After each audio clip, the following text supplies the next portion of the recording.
Here we're going to go through some of the topics on the Algebra 1 state test that you can solve easily by using the state test calculator. So make sure that you open up that calculator and you're familiar with it and try some of these problems using that calculator on your own. So first, equivalent expressions. This is an expression because there's no equal sign.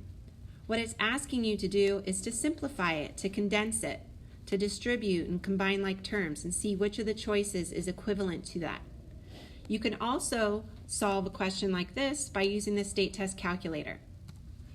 The first step, the calculator only recognizes variables like x and y. So if that expression uses other letters like m or p or t, you first want to change it to an x. In this case, we're good. The second step is to add an equals y to that original expression and each of the choices. Because the state test calculator won't graph expressions, it will only graph equations. So adding that equals y makes them equations. Now you want to graph them. Graph each of the choices and that original expression, and you're looking for which choice looks the same as that original expression. That means they're the same. They're just written in a more condensed format. This works on problems like this as well. This question really is getting at whether you can multiply using that FOIL method. Multiply this out and see what is the equivalent expression. Again, you can use this process with the state test calculator. Change the variable to x if it's not already. Change each of those choices and that original expression to an equation by just putting an equals y and then graphing them. Figure out which of those choices is the same graph as that original expression. This type of question is going in the opposite direction.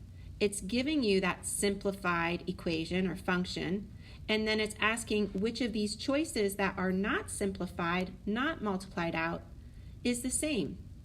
So what you could do here is you can graph each of the choices and that original one and narrow it down. Perhaps two of the choices look the same as that original function. And that's the case here. So once you've narrowed it down by looking at the graphs, look at the choices that are left and see which ones are not fully factored. So in this case, if you look at choice B and D, these are not fully factored. This 3x plus 6 can be factored a little further because we can divide 3x and 6 both by 3. Factoring is just reverse distribution. We're changing it into a multiplication problem. So we know the choice is not B, the answer is not B because it isn't fully factored. And the same for D. This 2x plus 6 can be factored some more. We can divide them both by 2 and we're left with x plus 3. This is not fully factored, so the answer is not D. And again, if you graph the choices that are left, you're looking for the one that looks like the graph of that original equation. It's really getting at the fact that equations can be written in different forms, whether they're simplified or not. But if you graph them, they're going to look the same if they are equivalent equations. The equations you're going to be asked to solve on the state test are going to look difficult. There's going to be some fractions, some decimals, a lot of different terms. This is an example of a question you might see. If we're asked to solve this equation, you can solve it on the state test by using the calculator. Now in this equation, notice there is an m, not an x. So the first step, I need to change it to an x.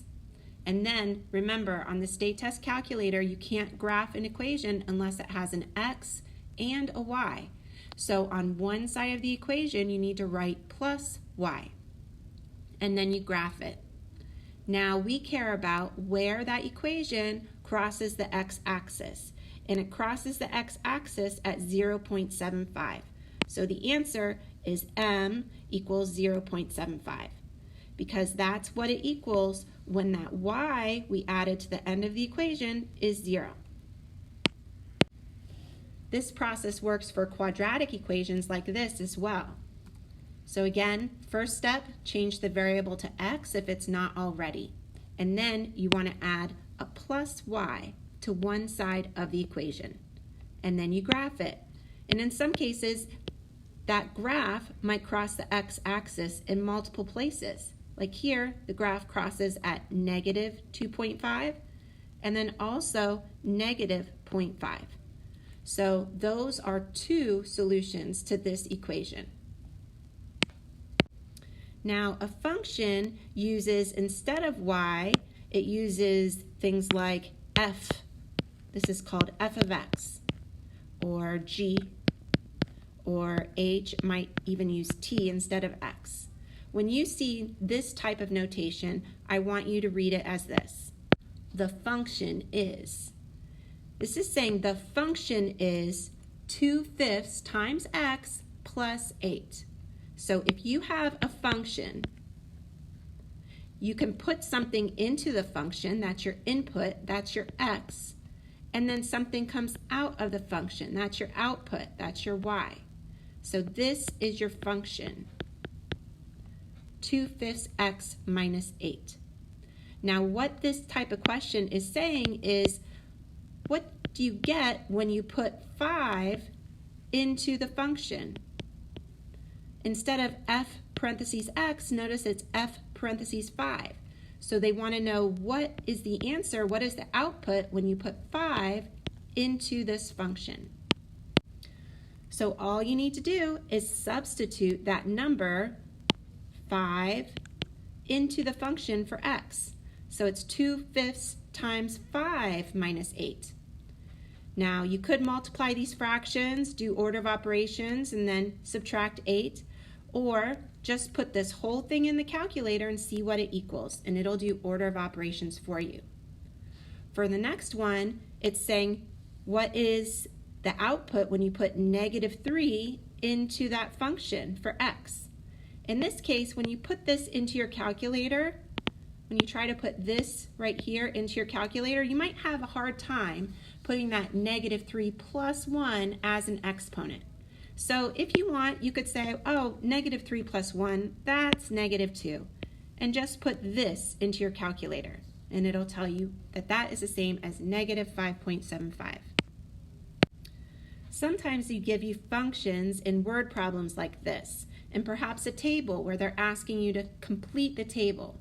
With word problems, make sure that you read the problem where they are saying what the different variables represent.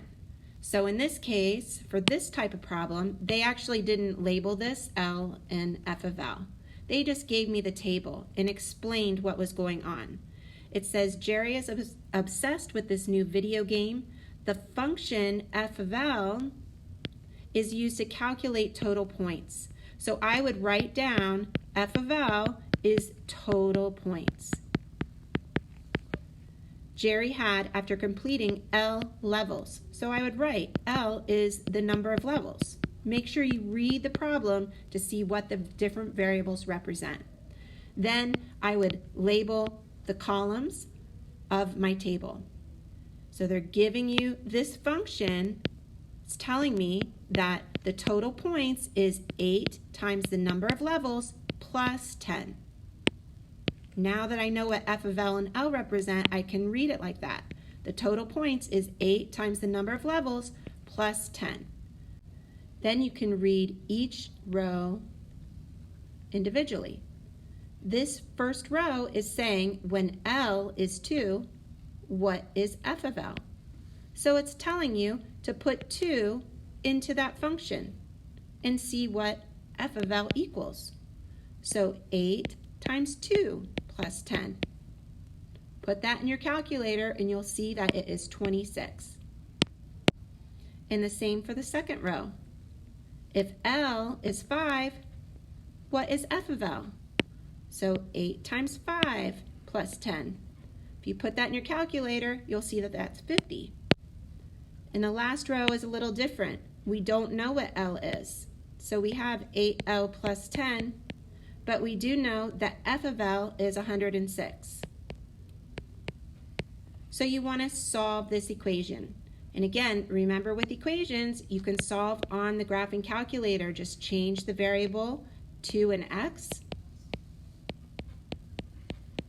and then on one side, add plus y, and graph it. See where this equation crosses the x-axis. Solutions to linear functions. These are the different types of questions you might be asked regarding linear functions. Those are just functions that have an x and a y. It's important to know that if you graph an equation or a function, each of the points on that line represents solutions to that function. So if this is the point 1, 2, when you put 1 in for x, y equals 2. This is the point 5, 9. When you put 5 in for x, y equals 9. Each of the points on that line represents solutions. So for this equation, it's giving you an equation, and they want you to create one ordered pair that represents a solution to that equation. So all you need to do is graph it, and then click on the point anywhere on the equation, and you can slide up and down. It will tell you the coordinates of any point on that line. And pick a point that is a whole number, perhaps one number after the decimal. There's lots of different options of correct answers you can put for this question. For something like this, it says complete the missing value in the solution of the equation. So first, graph the equation, and then click on that equation on that line, and you can slide up and down. It'll continue to tell you what the coordinates are for each of the points. You're looking for the point that has an x coordinate of 5. And if you keep on sliding up and down that line, you'll see that there is a point that when x is 5, y is negative 0.75. So that would be the answer. And lastly, a problem like this. It says, which point lies on the graph of the equation? Or it might say, which of these coordinates is a solution to this equation? So what you want to do is graph the equation, and then click the plus to keep adding another expression, adding another line, and you can graph each of these points. Just put them in parentheses, and it will graph each of the points on the graph paper here. You're looking for which of those points are on the graph of that equation, and one of them is. So the answer for this one is this point here, 6, 11. All right, systems of equations. Remember, if you have a graph of a line, all of the points on this line are solutions to that equation. If you have a graph of another line, all of the points on this line are solutions to that equation. What if instead the second equation was like this? Do you see any solutions that the red equation and the blue equation have in common? This one right here. The point where the equations intersect is a point that is a solution to both equations. It's the solution to that system of equations. So for a problem like this, you want to graph each equation and look to see where they intersect each other. And in this case, when I graph them, I see that they intersect in 2 different spots. So there's 2 correct answers you could put. You could put -7, 76, or you could put 9, 12. Remember, the first part of a coordinate is your x, the second part is your y. You might be given a systems of equation word problem where they're describing a scenario, and then they give you that set of equations to represent the scenario. So here we're given the scenario about fir and pine trees and these 2 equations. So the first step to solve this system of equations, remember, is to change our variables to x and y.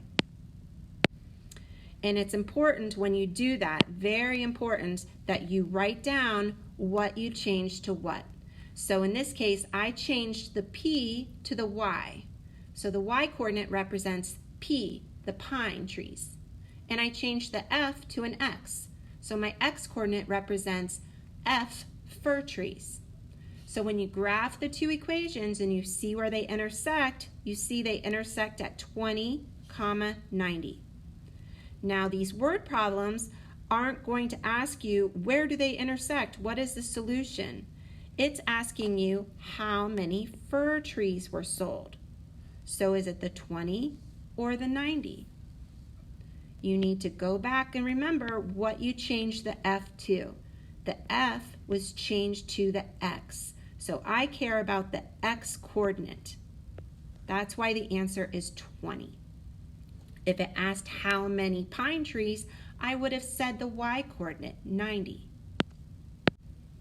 And the last topic, the last set of questions you could solve using the graphing calculator is scatter plots. If you're given a scatter plot like this, and you're asked which of these linear functions best fits the data, which is the line of best fit, you can solve this on the graphing calculator by first recreating the scatter plot. You don't have to recreate all the points, but pick a few of them. What are the coordinates of some of the points? For example, this is the point 0, 3, so I'm going to graph that. This is 2, 7, so I'm going to graph that. Pick some of these points here and put them on the graphing calculator. Now, go through each of the choices and graph each of those equations. Figure out which of these equations best fits the data. And when you do, you'll see that the equation here, B, is a good fit for those 4 data points I plotted. So again, the graphing calculator on the state test is a tool that you can use to solve these problems. You can solve them on paper, you can solve your equations, you can simplify by distributing and combining like terms, but please then use the graphing calculator to at least check your answers and feel confident that you're getting the points for those types of questions.